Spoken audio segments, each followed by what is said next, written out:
தீராத நெஞ்சு சளி, நுரையீரலில் கட்டியிருக்கக்கூடிய சளிகள், தொண்டையில் இருக்கக்கூடிய புண்கள், இது எல்லாம் ஏன் வருதுன்னு தெரியுமா? ஸ்கின் டிசீஸ்ன்னு சொல்லுவோம் இல்லையா? தோல் சம்மந்தப்பட்ட எல்லா வியாதிக்கும் என்ன காரணம் அப்படின்றத இன்றைக்கி பார்க்க போகிறோம்.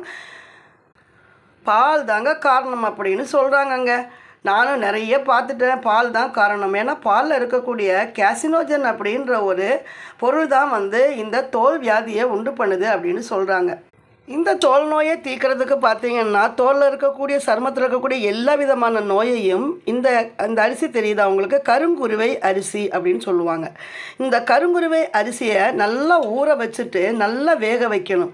இல்லைன்னா மிக்சியில் போட்டு நல்லா ஊற வச்சதுக்கப்புறம் பொடி பண்ணிவிட்டு இதை கஞ்சியாக காய்ச்சி நம்ம குடிக்கணும். இல்லைன்னா அதை பழையதாக குடிச்சிட்டோம் அப்படின்னா நுரையீரல், சளி எல்லாமே சரியாயிடும் பாருங்கள்.